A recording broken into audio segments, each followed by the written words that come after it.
So guys, before we take a look at how Rufai and Dr. Abati have all reacted to Tinubu's current borrowing spree, let's equally see the message Peter Obi has dropped. I mean, Peter Obi dropped a very powerful message as regards to the recklessness, in terms of borrowing by the current administration. So Peter Obi tweeted today and said, while I was away on a short leave over the weekend, I received numerous messages about the nation's growing debt. Some of the messages even noted that some people in authority are expressing concern that the level has become worrisome. This is something I've been shouting and consistently warning about. Let me reiterate what I have consistently maintained. Nigeria cannot continue on this reckless path of borrowing without productivity. There is nothing wrong with borrowing. What matters is ensuring that every loan translates into real measurable productivity. Borrowing not directed towards the critical areas of development, health, education, and pulling our people out of poverty will create economic decline and worsen the economy. Peter will be speaking. He went further to say, our tragedy today is that the trillions we have borrowed cannot be traced to any meaningful impact in the critical sectors for which they were supposedly borrowed. The more we borrow, the more poverty deepens, unemployment worsens, healthcare remains in shambles, our education system is deteriorating, and more people are being thrown into poverty. He further said, comparable nations like Indonesia, Vietnam, Egypt, Bangladesh have borrowed as much as we did and have made visible and verifiable improvements in critical areas of development. In ours, the situation is the reverse. We take loans for power, yet darkness persists. We borrow for infrastructure, yet roads remain impassable. We borrow for health, yet hospitals are without basic equipment. There is an absence of visible, measurable impact for our borrowings. Where are the borrowings going? Peter Obi is asking the Tinubu's government. All the money you have borrowed, where are they going? From Buhari to Tinubu. So Peter Obi went further to say, in recent years, we have spent over 70% of our government revenue servicing debt, leaving almost nothing for investments in health, education, job creation, poverty alleviation for our people. This is why I've always insisted that borrowing should be strictly tied to productive ventures that will generate measurable economic returns, not for consumption or waste. Just days ago, Mr. President announced to the country that we have met our revenue for the year. Yet he is on the news again today, attempting to borrow another $1.75 billion World Bank loan. This fiscal indiscipline must end. That is Peter Obi speaking. He concluded by saying, we must prioritize and channel resources into productive sectors and create wealth and jobs. If we do not act with urgency, our children and youth will inherit nothing but debt and despair with no sustainable future. A new Nigeria is possible, Peter Obi. So guys, that's Peter Obi speaking. Now let me allow you to take a look at how Rufai, Dr. Abati, and ZionPrayerOutreach have reacted to the recent borrowing spree that has been witnessed in the Tinubu's government with little or nothing to show for. Take a look at this. Former Kogi West Senator Dino Melaye has launched a scathing attack on President Bola Ahmed Tinubu's administration, accusing it of reckless borrowing and spending. Melaye made the allegation on our nightly news program Arise Prime Time, stating that despite securing billions of dollars in loans, the government's actions have led to massive hunger across the country. Melaye also questioned the government's claim of increased revenue generation, asking why more loans are necessary if the country's finances were improving. He went on to suggest that the government's financial recklessness could reach a point where it would be forced to seek loans from private financial technology companies like Opay and MoneyPoint. Let's take a look. This government is one of the most reckless governments in the history of this country. How do you mean? The president who said he wanted to come and curb wastages bought a yacht. That yacht that the president bought has never been to the perimeter, territorial area of Nigeria. It's between Monaco and Paris.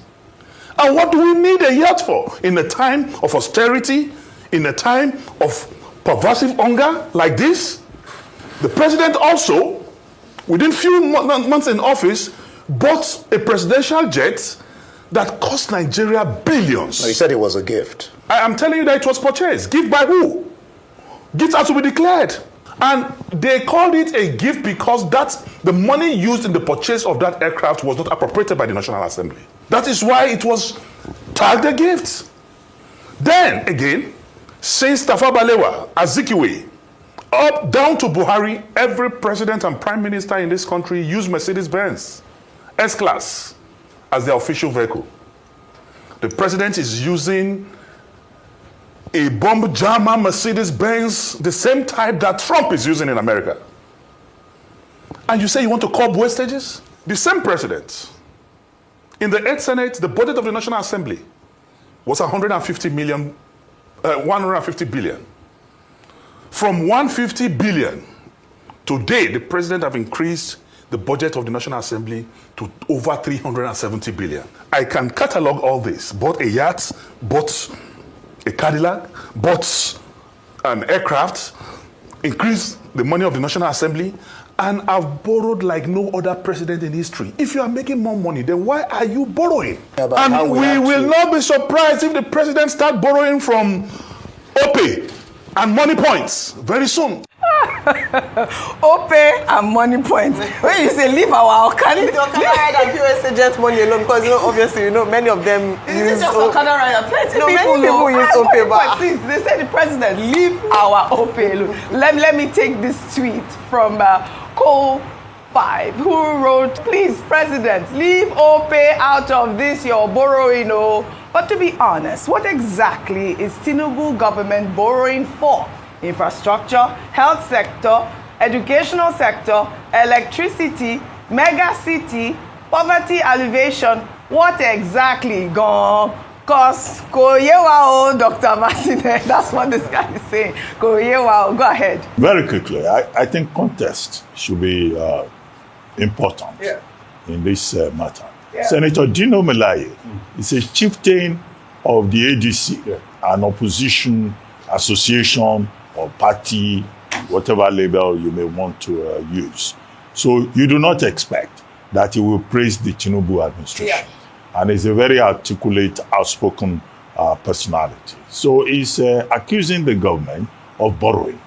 Now let's look into the details. President Tinubu said, we have met revenue projections. We're making a lot of money from non-oil, and we are not borrowing from Nigerian banks, domestic borrowing. Now, in that regard, the administration was praised for freeing the space, the fiscal space, the financial space for private businesses in Nigeria.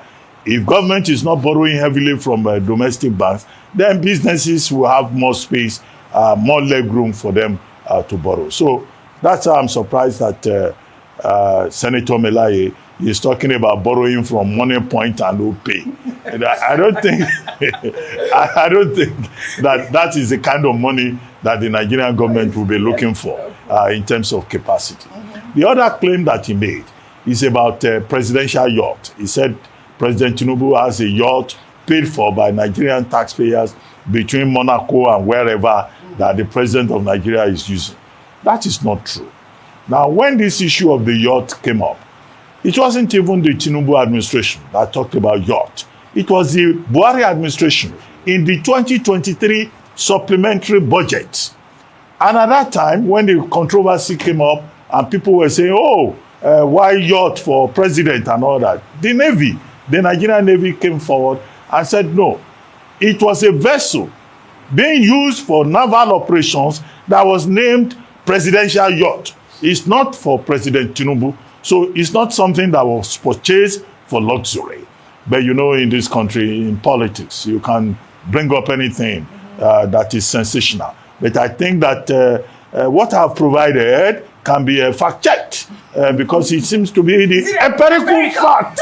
It's the empirical fact on this particular issue. Maybe the Navy maybe they can contradict me, but that's what I remember. What was the other thing? What's the other thing?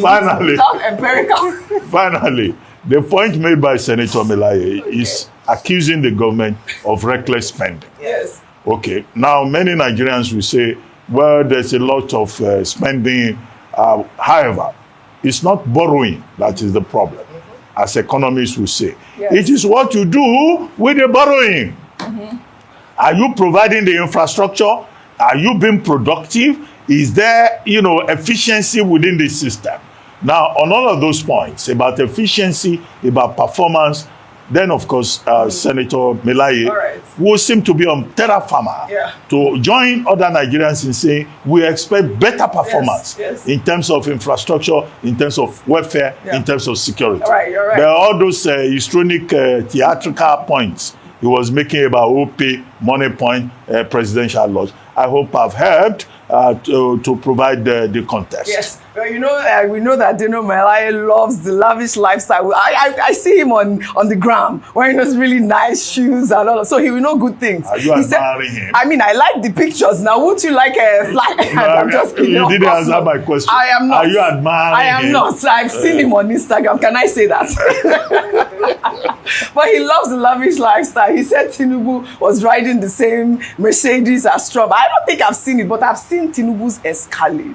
You have seen it, right? And I think we played that on. But wait, before I come to you, because I know that you want to speak, Dr. Abati will not let me rest. Free OG.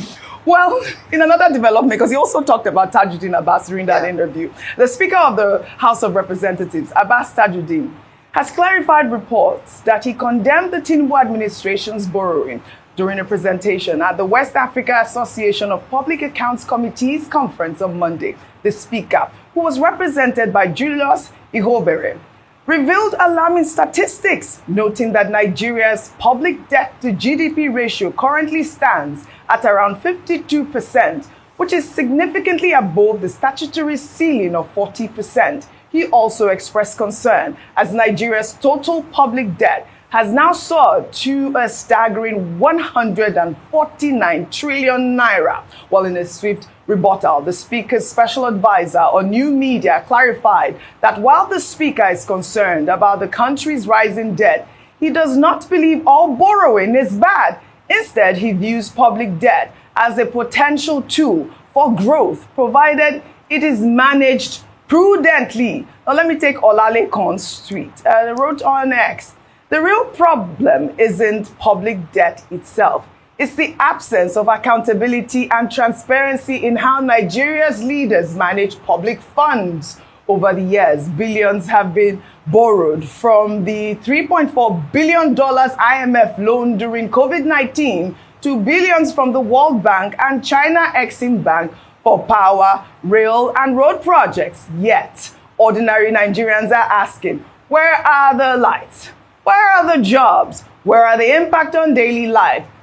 It is hypocrisy to praise debt as a ladder to growth while ignoring that most of our past loans have only enriched a few. I particularly picked that tweet, and I really think that, they were quite apt in most of those comments. In the meantime, Tajuddin Abbas's aide on new media says his main message was a call for stronger parliamentary oversight and accountability. He also stressed that lawmakers have a constitutional duty to ensure that borrowed funds are used transparently for tangible developments, as I highlighted, roads, schools, and hospitals. He also praised Tinubu's administration for its efforts to increase non-oil revenue, which he says is helping to reduce the country's reliance on borrowing. And I'll take another tweet before I come to you, Ayo.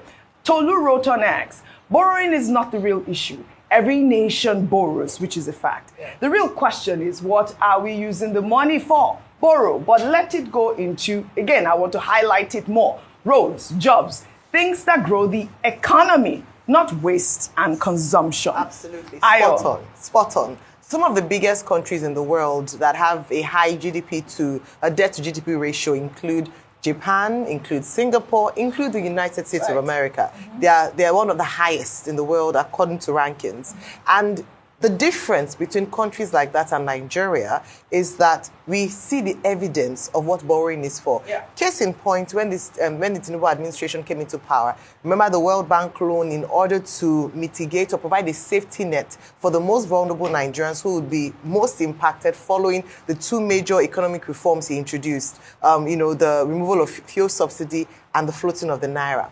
The issue a lot of times is that the people do not see or feel the impact of the borrowing. That's the main concern. Great points around road construction, great points around the healthcare. It's on this very table we talk about the deplorable state of healthcare in Nigeria. Every day. It's on this table we talk about the deplorable state of education and the state of our classrooms and infrastructure development in Nigeria. And so what happens is that we see borrowing high, our debt to GDP ratio is going higher, about 40 to 50% currently, yet we still have high levels of people feeling the impact of the reforms that he's talked about.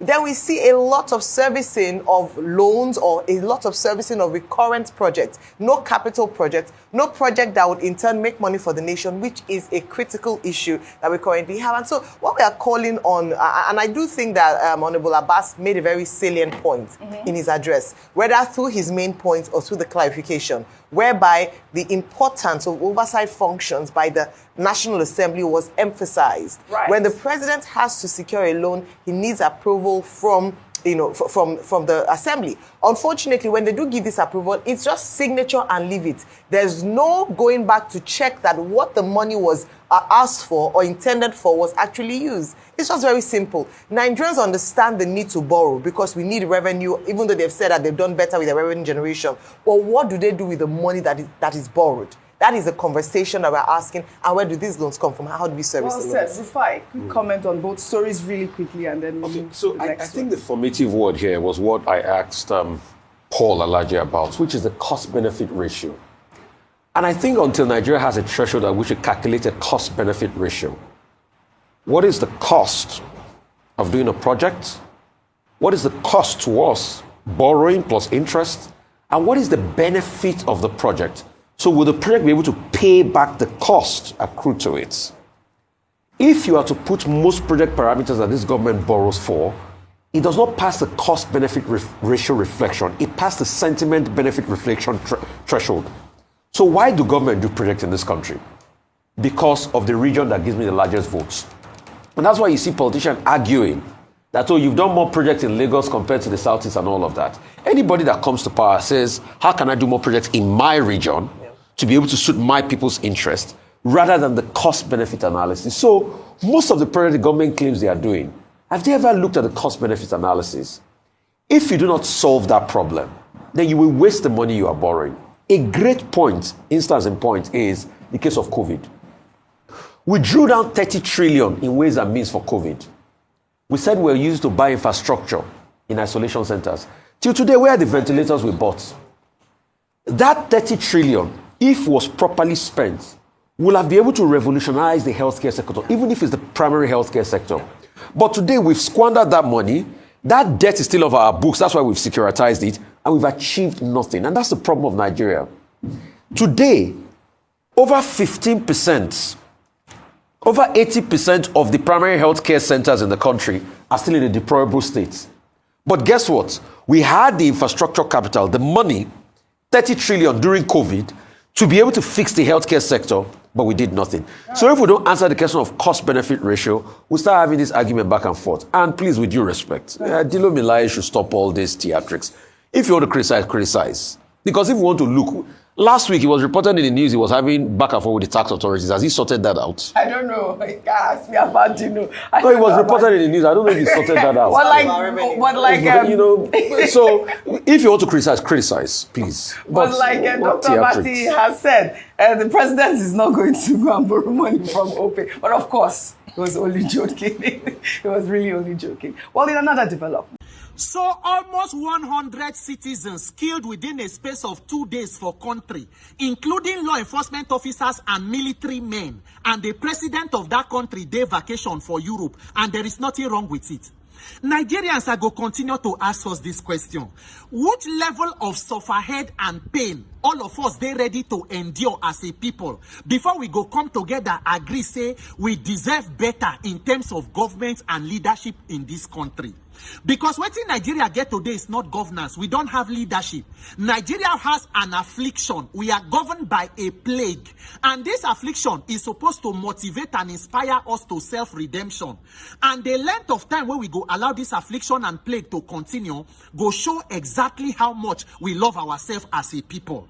So President Tinubu don't travel, go on vacation for 10 days for Europe on his annual leave. And it's okay because the president need to go on vacation too to rest. But you know, say this is not the first kind of overseas trip where president they do now. In fact, since President Tinubu come, now rishi name that they call all the foreign travels. You go here working visit, private working stay, working this.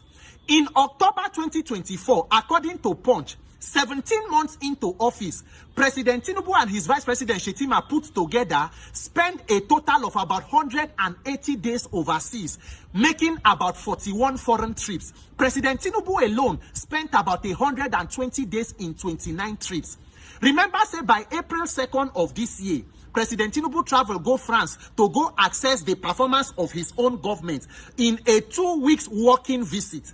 That particular visit made it 8 visits to France, spending more than 55 days in France alone, the president of a sovereign country. And when you talk, they go say, Shemeki no travel, he's looking for foreign investors. The question is, what is the benefit of all of this traveling and junketing? Because the result on ground shows that it is a colossal waste of taxpayer money. It is an exercise in futility. And it is even better for the president to stop the junketing and sit down, evaluate the value of these travels and fix this country. Because the only result is increase in poverty, increase in insecurity, increased borrowing from World Bank, IMF, China, borrowing for corruption and embezzlement with nothing to show, just a waste of taxpayer money. Because the so-called thing, all these deceive they deceive themselves looking for foreign investor. President Tinubu and APC, foreign investor, you know, if you put chain for their neck, first they made they can invest for country. If a country is peaceful and stable, economic policies are okay, the government policies are predictable, investment and investors, they be like ant and sugar, they will naturally come. No matter how you go out there to go deceive yourself, they have the parameters to know what is going on in the country. So if you like travel, they deceive yourself. If it didn't, it didn't. You just come out 2 days going out, more than almost 100 people killed in your country. BUA cement factory for Pela, they attack them. About 8 NSCDC officials killed, Chinese expatriate abducted. They say passenger bus will carry people on Sobe, Afuze, Auchi Road, carried by kidnapper. Police say they don't rescue 16 people, but the total number of people were there on top of the bus, nobody know. Till now, Governor of Edo State, Okwebolo, never come make statements. If not to threaten other politicians, he get voice to do that one. When you go to Borno, more than 50 civilians killed, not counting the soldiers that were killed. And this is what you call leadership. And now waiting some APC people go come online to come defend the indefensible because you are amongst men most miserable. And the only reason why when they give this kind of I don't care leadership is because power does not come from the people when it comes to you. When not the 2027 election, there might even be no plan to conduct an election because the only plan is to rig. There is no other. Look at what they do for rivers where they so feel put on top their papa head for there. Look at what they do for by-elections. So Nigerians, I take God beg on. There is no Messiah coming to help any of us for this country. You fit get good reason not to put mouth for anything in Nigeria, but as long as we are here, this country can happen to anybody. Anybody is a potential victim. Things go happen, we no go protest, we no go come out, come talk. Everything just they go on because they test our capacity to take bad government. Unfortunately, Nigeria is not governed by leaders.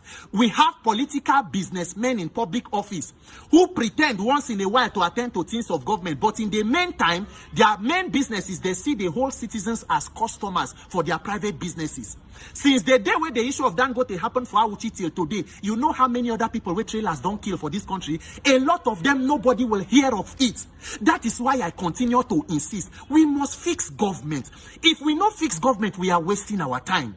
We go take 1 step forward, 20 steps backward. Government, where they collect tax, they collect revenue, they collect loan. Waiting there they do. Who should be doing the work of government for them? In the name of God, I take God beg us Nigerians. All of us must wake up and decide to put a spotlight on government and leadership. We need peace in this country. People know if they die like this when we are not fighting a war with another country. What is going on in Nigeria? Share the value of human life not come be anything again. My dear APC supporters, my prayer for you be say, make you no die. May you live and experience good governance and leadership so that you cannot stay amongst men most miserable. Because this failed government, they select. As they happen for north, as they happen for south, for east. Everybody, anybody can happen to. Tomorrow you go see clowns go carry themselves as saying our governors go, they do baba bye-bye, baba ekabo, because you don't have work. You are psychophants in chief. This is what leadership has been reduced to. Nigerians, I beg you, we must unite and fix leadership. This is not how a people should be governed. President Tinubu, enjoy your vacation. Now you gon' be the relax and chop chairman. Enjoy your life, sir. May Nigerians help themselves. My name is Peter for Nigeria. Tensions were high in Lagos after a massive protest erupted this weekend, leading to the closure of the third mainland bridge. Residents from the Oroshokin area took to the streets to protest the demolition of their homes by a Lagos state government enforcement team. The protesters who blocked the inward lane of the bridge claimed that their houses were being demolished without sufficient notice or compensation. Many residents stated they were left homeless after the sudden action, which targeted what the government described as unapproved buildings along the Inyana Oroshoki coastal line. And we did see this video. I know that during the protest, the residents confronted Lagos Commissioner of Police, Moshid Jimo, and vowed not to leave the bridge until, the demolition equipment was removed from their community. Of course, the protest eventually, subsided after security operatives were deployed to restore order. We know that as of now, I've reached out to some people in the Lagos state government. There's not been an official statement regarding the protests or even the demolitions, Dr. Abati. Okay, shelter, housing, otherwise called, is one of the major things on the Abraham Maslow hierarchy of needs. People want a place to live.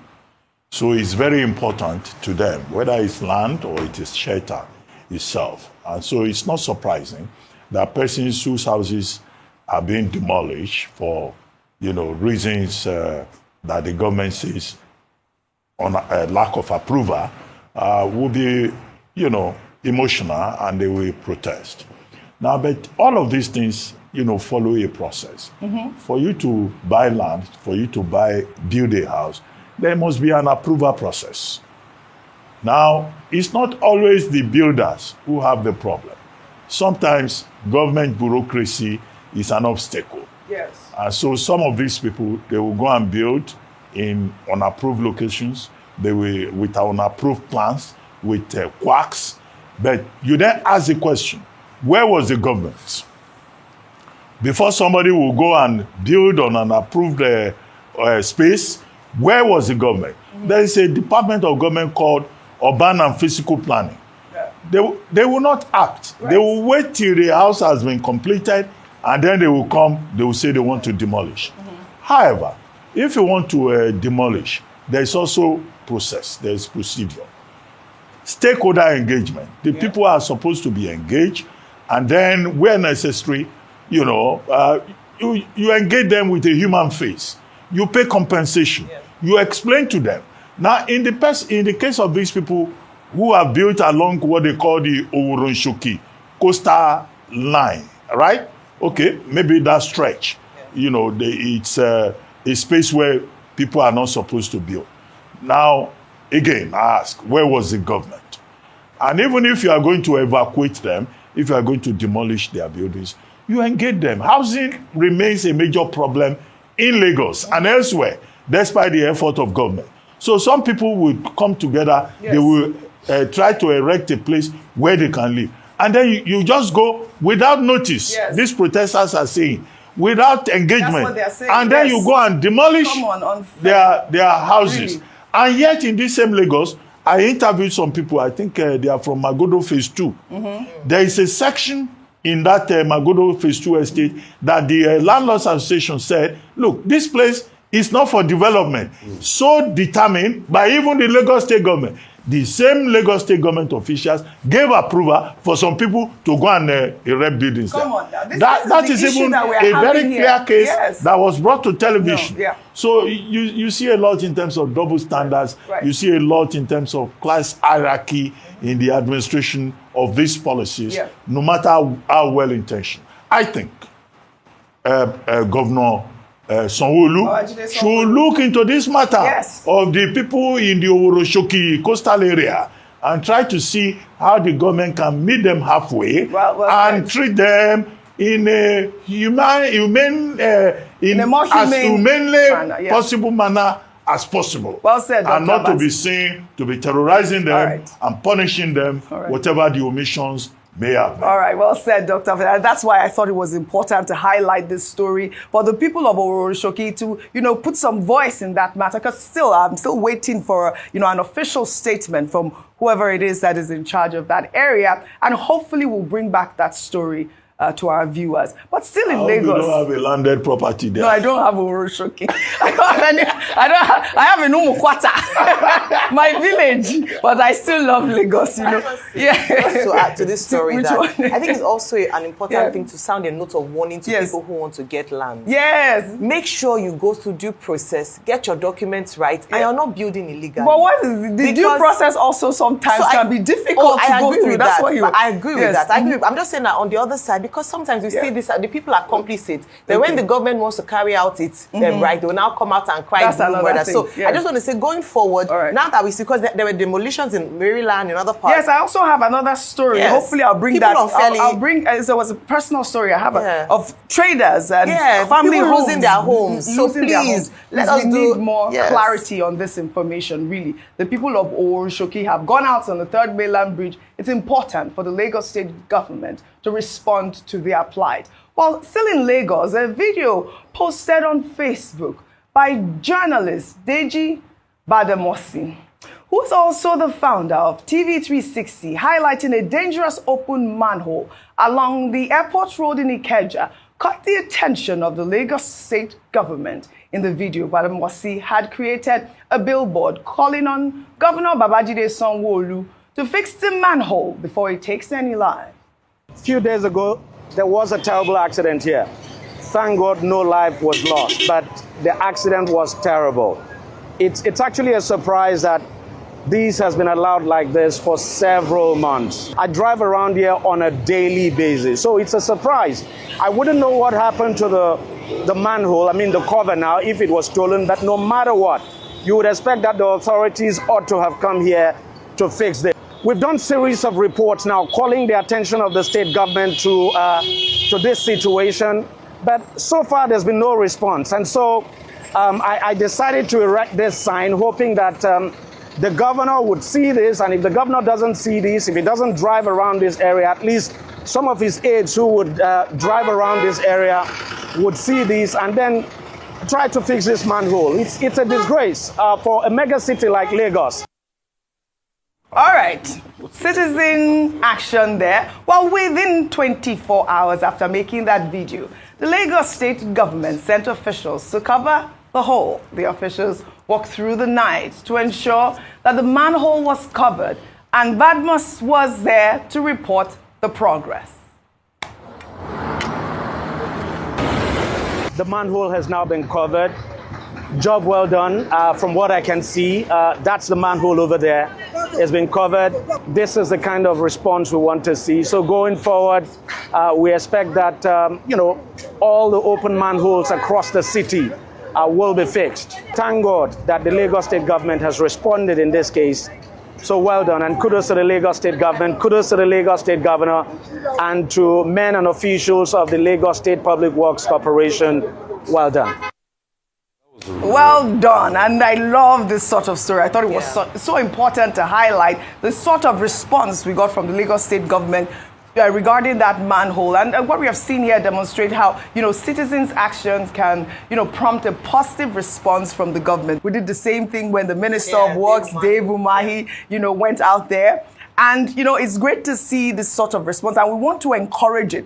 in as much as we, hail the governor for doing this, we want to hear something about the, I believe I'm getting some messages from the Lagos state government here saying something about they will send proof about what really transpired in Oworoshoki as well. Well, staying in Lagos, we also saw the governor celebrating 2 years since launching the Lagos Rail Mass Transit Blue Line. You were seen in a video interacting with commuters. If we have that video, a quick call, our Iya Eko, Ayo, quickly. A very interesting point from the Lagos state government with regards to the manhole, that whilst we're encouraging citizens' action for, for reporting cases, even more so, the people that destroy or vandalize state property, those who patronize them, it's also important for us to highlight these, because great response by the Lagos state government, but I think very important as well is for us as citizens to have zero tolerance to people who go to vandalize our state resources, and then we have to pay money to fix it. But I'm really grateful that the response was quite swift. Yes. And let's encourage more people to send videos like this and even videos of people who vandalize and actually take responsibility and ownership of what belongs to the state. Well done to the Lagos state government. So I have one lot. Somebody just said, Rufai, there's a manhole by CMS bookshop. It has been there for over 5 years. Manhole, CMS book. Okay, very good. Somebody sent me a message. Okay, everybody sent me a message. Maybe this is your segment. Maybe we'll start doing phony. Yes, I think I like that. Please, management, take note. To make it more interactive. I love it. Yes, I love it. Please, go ahead. This person says, I thank the Badmos for drawing attention to this and following up till the end. But good citizenship goes beyond dramatic and effusive exuberance that many embrace. Yes, how many of us are joining the anti-vandalism battle? Who are the merchants of evil, buying the stolen steel on manholes and the railings yanked off on our bridges? Who tampers with traffic lamps? Why deface and abuse bridges? When are we going to act when the vandals launch their attacks? Don't they live among us? To those who may want to go Deji's way, I say not so fast. Thousands of manholes have been stripped of their steel covers. Lagos state government will keep fixing them. Many have been hauled before the courts and sent to jail. Yet the evil trade thrives. It is a shame of our society. Those caught will continue to face the consequences of their crimes. But we must all take ownership of public property. That's true. It costs a lot to provide them. That's true. That is the true meaning of good citizenship. All right. That's what the person said to me. So to the point that it's about citizenship. It's about citizenship. Government will build something. Correct. You will see some of our elements. Nigerians, they will go and destroy it. We've seen it. True. The train tracks, the electricity wires, all of that. They sell them. So, So it's not just about government. Yes. It's about the citizens Yes. who are thieves, who are vandals. And when they are apprehended, they must be punished. Yeah. But I want to also continue to encourage you, citizens. Please send me videos. I want to highlight them so that this roads will be. Please send me videos. Send me information. I will highlight it. Start with the roads. I will highlight it. Start with the roads in Delta State. I did it now. Those states. But I did now. You don't remember. You forget quickly. Please, let's do the videos. I'm sorry, Oji. Sorry, take my. I know because of time. I want to highlight one. Which one? Somebody made a promise the other day. I think it was the deputy governor of Delta State that they were going to fix lights in Umukwata. Yes, Ndukwa. Yes, I got that guy. Has it been done till date? On Sunday, I interviewed another person. He said, we have done the investigation. That is Ndukwa Nation. Thank you very much, my brother. No. Ndukwa Have they done the power? He's going through it. Hopefully, by the end of this month, it will be done. He promised 2 months.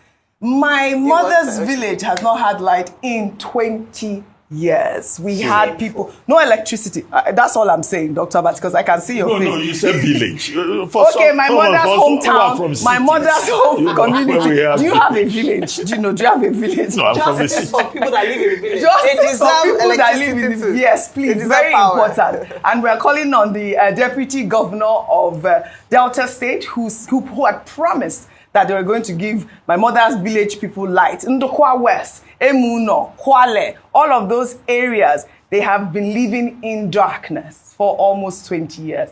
Very unfortunate. Now, let's go to Kebbi State, highlighting a shocking video showing the experience of a patient in the Kangiwa General Hospital.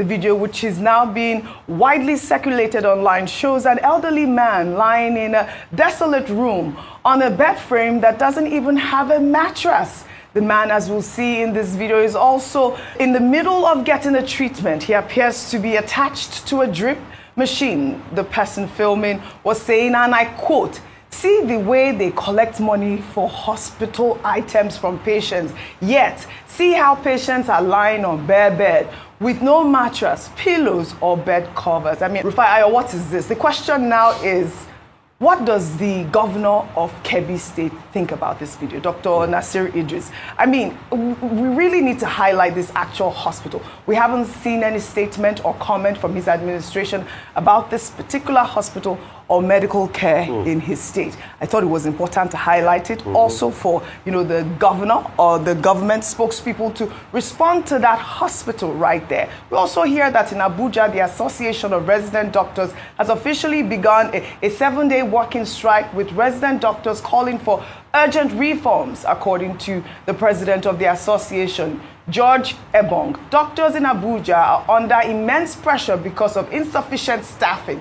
Speaking on Arise News, Ebong called on the federal government to address the issues. Among their demands, the association is asking for the recruitment of more healthcare professionals, proper medical supplies, hospital renovations, as well as the timely payment of their allowances and salaries. This is what we are seeing coming out of the Federal Capital Territory. 30 seconds, really, Rufai. Audrey is very apt, and I'm just going to tie it to the KB hospital thing. Yes. See, we need to be able to make investment in the healthcare sector. The minister was saying the other day that you have just only 15% in capital expenditure available. How can you run a country when over 80% of the primary healthcare centers are problematic? How won't you have problems when, see, Audrey, it's been over a week now that the doctor overworked himself to death. Nothing has been done. I think the Medical Association wrote a letter about that incident in Port Harcourt. Nothing has been done, and you're hearing that doctors are not being paid. So it's a litany of a lot of problems. I think this is where we should make a lot of investments in to be able to help this country. All right, fantastic. Health, education. Well said. I mean, we'll follow up on the resident doctors in Abuja, but also in Kebbi State, please. We need a response from the Kebbi State government. Shall we take our good news reports now? Highlighting Ogechukwu Chukwu, a young scholar who has received multiple awards for her exceptional academic performance. Her story of brilliance was shared by her mother in a video post that has since gone viral on social media. The video captured Ogechukwu as she consistently excelled, setting a remarkable record throughout her secondary education. For 4 consecutive years, she was the top-ranked student, achieving first place in every subject. And in her final year, Ogechukwu once again emerged the overall best student, securing first place in 7 of her 9 subjects. Let's take a look.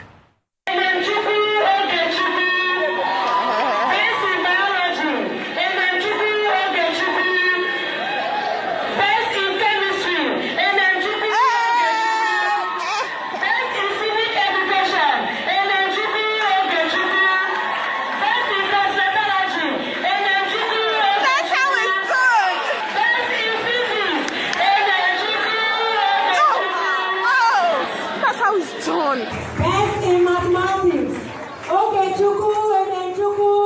Best in English language, Ogechukwu Chukwu. Best in physics, Ogechukwu Chukwu. Best in chemistry, Ogechukwu. Best in English language, Ogechukwu Chukwu. Best in history, Ogechukwu Chukwu. Best in NPE, Ogechukwu Chukwu. Best in Yoruba, Ogechukwu Chukwu.